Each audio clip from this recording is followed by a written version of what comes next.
Dr. Kuan is an assistant professor in the Department of Healthcare Administration at Asia University. Yeah, she obtained her PhD degree from the Institute of Occupational Medicine and Industrial Hygiene at National Taiwan University in 2013. She has published various articles on the post-traumatic stress among injured workers and do not resuscitate in critical care patients in major international academic journals, including BMC Medical Ethics, Neurology and Urodynamics, Scientific Reports, Occupational Medicine. Her main research interests lie in occupational and environmental epidemiology, occupational health, occupational stress and burnout, and bioethics. Now let us see the presentation of Ms. Kuan Hanlin.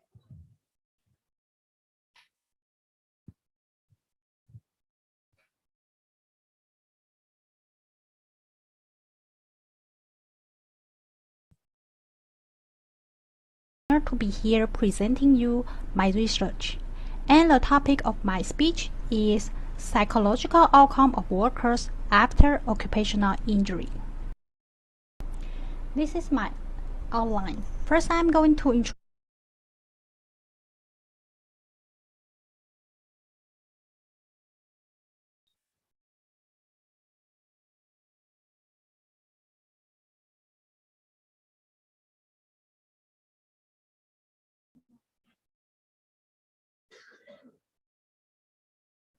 Enggak. Oh, dari situ. Dari sini, konternya dari sini.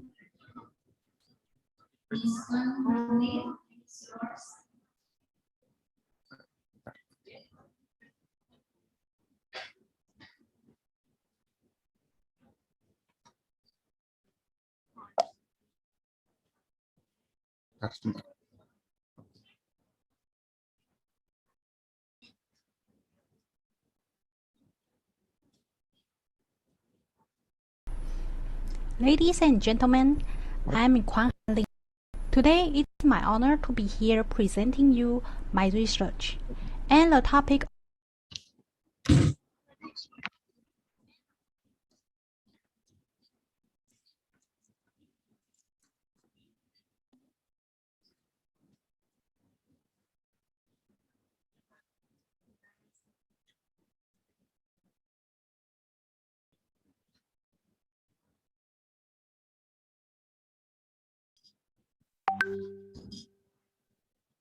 my speech is psychological outcome of workers after occupational injury. This is my outline. First, I'm going to introduce you post-traumatic stress disorder, PTSD, and partial PTSD. Then I will spend some time talking about PTSD epidemiology. After that, I'm going to talk about my research, limitation, and conclusion. Accidents are among the leading causes of death in most developed countries in recent years, and were ranked as the 7th leading cause of death in Taiwan in 2021. In 2006, occupational accidents were the second most important cause of death among workers.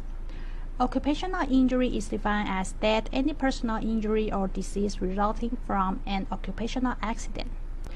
Traumatic events or natural disasters are known to induce psychiatric disorders, including PTSD, major depression, anxiety, and etc. PTSD is the most commonly studied and probably the most frequent psychological disorder that develops after traumatic events and natural disaster. So, what is PTSD? According to Diagnostic and Statistical Manual of Mental Disorders, 4th edition DSM-4, post-traumatic stress disorder, also known as PTSD, develops after a traumatic event that involves actual or threatened death or serious injury, or a threat to physical integrity of self or others. And the symptoms of PTSD fall into 3 general clusters, including re-experiencing of the event, avoidance of feelings or activities related to the traumatic event, and hyperarousal. These symptoms must have clinically distress or impairment in social or occupational or functioning and persist for more than 1 month to meet criteria for PTSD diagnosis. This is DSM-4 criteria for PTSD. According to DSM-4, PTSD has 3 subforms: acute, chronic, and delayed onset. If duration of symptom is less than 3 months, it's acute PTSD. And if duration of symptoms is 3 months or more, it's chronic PTSD. Nevertheless, among the 3 clusters of symptoms,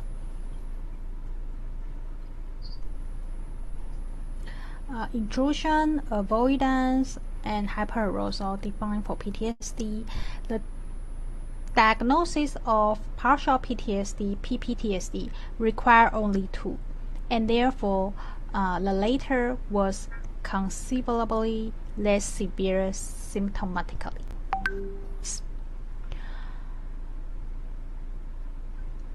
In addition, PTSD and major depression are commonly observed following occupational injury, and these 2 psychiatric disorders are highly associated with each other.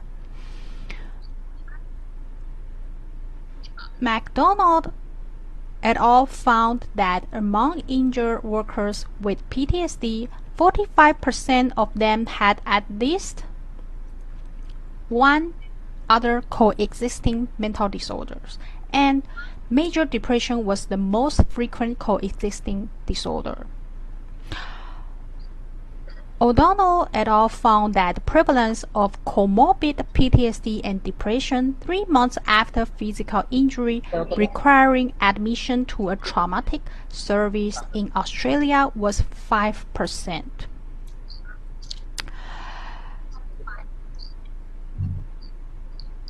And in Taiwan, most of studies on PTSD were focused on the survivors who experienced a major earthquake called Chichi earthquake on September 21st, 1999. This figure shows a tendency that the rate of PTSD gradually decreased after the earthquake, ranging from 4.4% to 21.7%.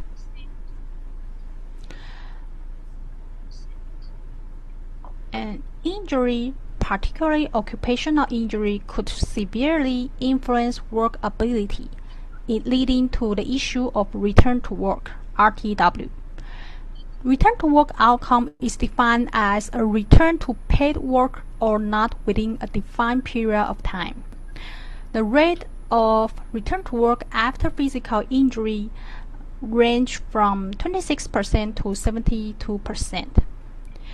There were several determinants related to return to work, including age, gender, education level, income, hospital length of stay, injury severity, injury locus, and social support, social functioning, role emotional function, mental health, cognitive function, and etc.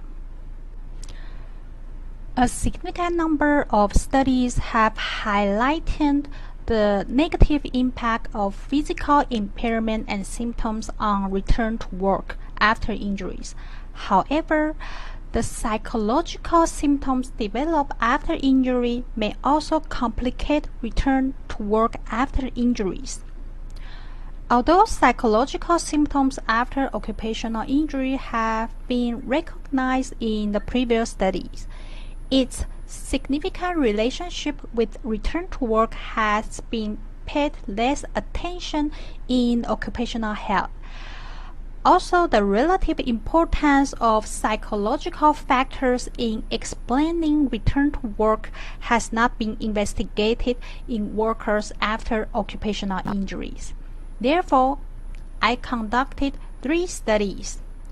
First study was to determine the prevalence of post-traumatic stress disorder and other psychiatric disorders at 3 months after occupational injury.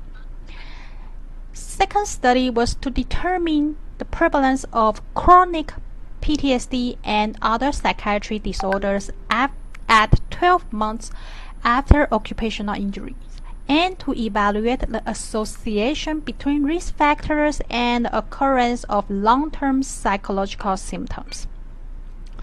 And third study was to determine the impact of psychological symptoms on return to work in workers after occupational injury. So, study 1, post-traumatic stress disorder among workers at 3 months after occupational injury. And this study aimed to determine the prevalence of PTSD and other psychiatric disorders at 3 months after occupational injury. This was a cross-sectional study. The data were collected 3 months after occupational injury from the workers. Between February 1st and August 31st, 2009, a total of 4,403 workers who were hospitalized for 3 days or longer and receive hospitalization benefits from the labor insurance program were utilized as subjects.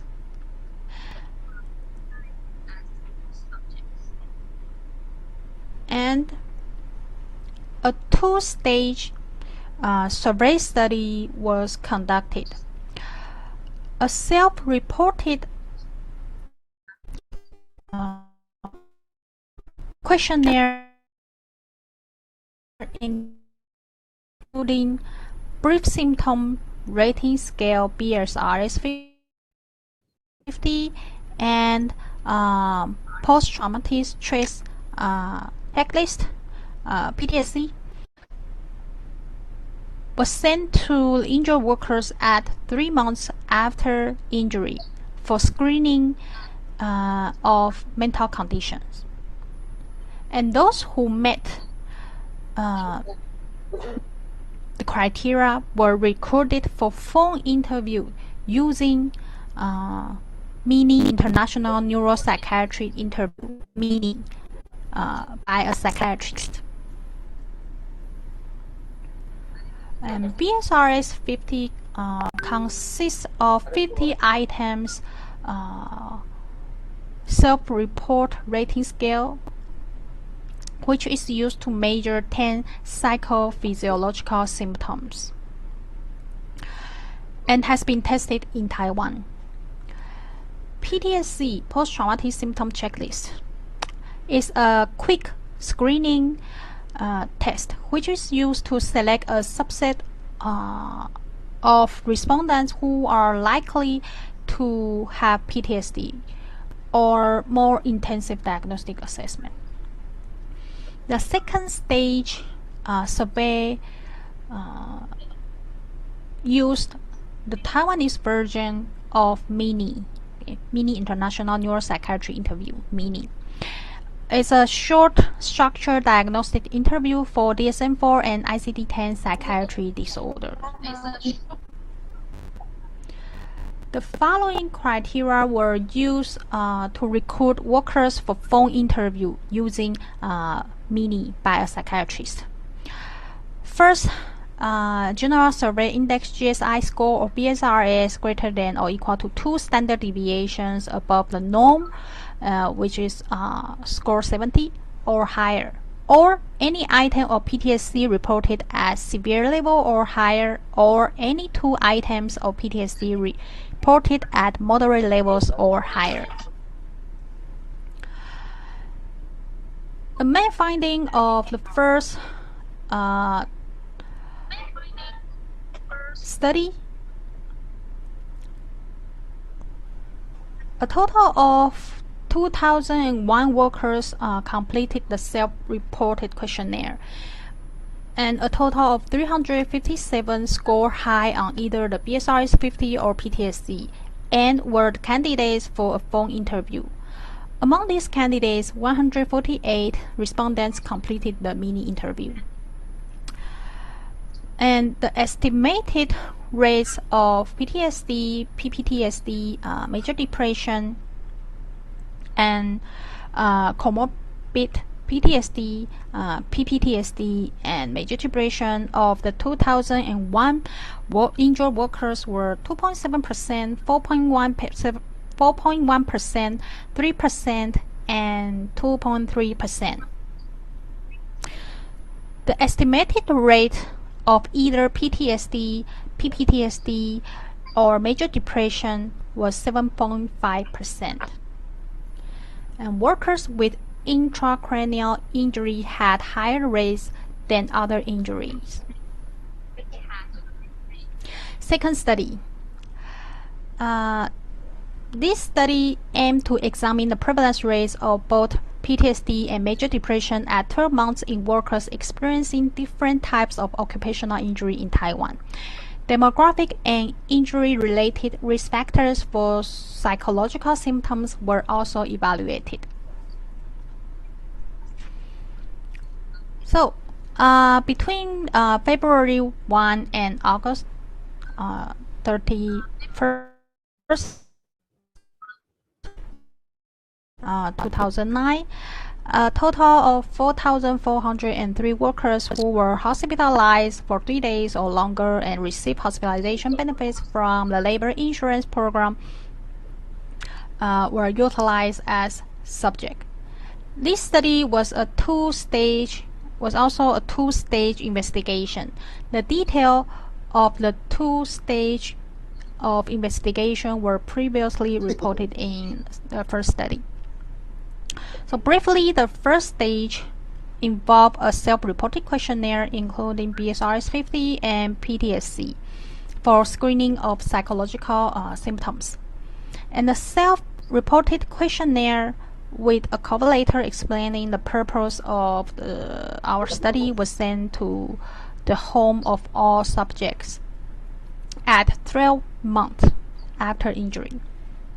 The candidates for the second stage phone interview by mini receive such interview within 2 weeks of the first stage questionnaire screening.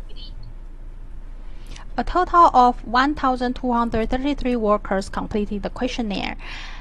Among them, 167 fulfilled the criteria for the mini interview and were invited. A total of 106 completed the phone interview. The estimated rates of PTSD, PPTSD, and major depression and comorbid PTSD, PPTSD, and major depression of the 1,233 workers were 3.2%, 1.9%, 2%, and 2% respectively.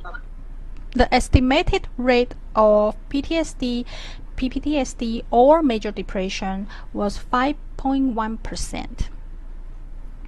The risk factors for psychophysiological symptoms and PTSD were female, lower education level, divorced, separated, widowed, marital status, loss of consciousness after occupational injury, injury affecting physical appearance, occupational injury experience before this event, life experience before and after the injury, the length of hospital stay, self-reported injury severity, and percentage of income to the family significantly. And the third study is the impact of psychological symptoms on return to work in workers after occupational injury.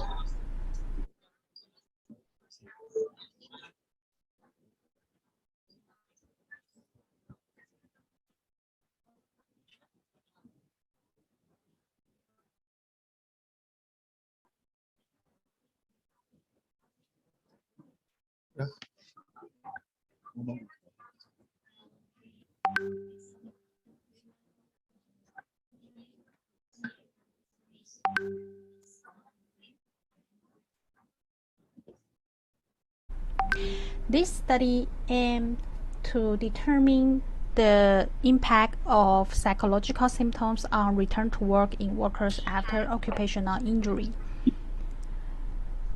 In this study, we follow up injured workers to determine the factors for their returning to work and tested the hypothesis that presence of psychological symptoms predicted poor probability of returning to work after occupational injury.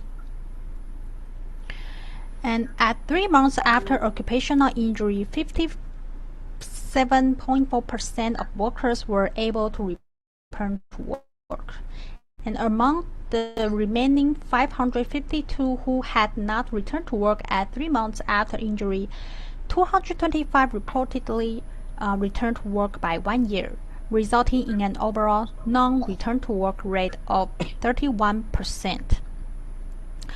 And psychological symptoms as assessed by the BSRS 50 were associated with poor probability of returning to work at both 3 months and 1 year after the injury, while other factors were adjusted. Among the symptoms assessed by the BSRS 50, phobic anxiety was the most significant symptom predicting return to work. This is the first study documenting the relationship among psychological symptoms and the rate of returning to work in injured workers. And several limitations in these studies should be noted. First, the response rate to the questionnaire was low, even though there was similar trend of severity of psychiatric disorders in non-respondent compared with respondent. Second, workers who were not covered by the labor insurance hospitalization benefits portion of the occupational accident medical benefits were not included as candidates for participation. And third, because these data were obtained by phone interview and not by face-to-face evaluation by a psychiatrist, the observed morbidity was only based on epidemiological criteria. Fourth, not all workers meeting the criteria for the mini interview participated in the interview. As a result, a final mental diagnosis based on the mini criteria was lacking for many candidates who did not participate in the interview. Therefore, we were unable to perform logistic regression for all participants using mini diagnosis as the outcome variables. In conclusion, PTSD, partial PTSD, major depression, and comorbidity were not uncommonly observed at 3 and 12 months after occupational injuries. The prevalence rates vary significantly among different types of injuries, with the highest rate after intracranial injuries.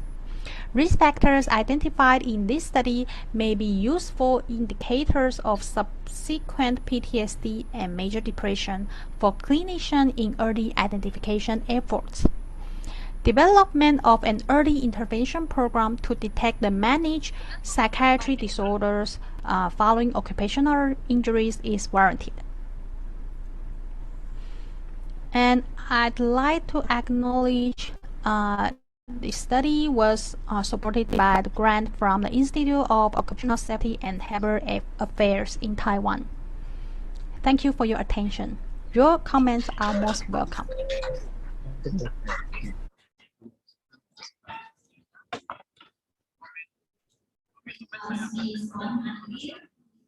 Presentation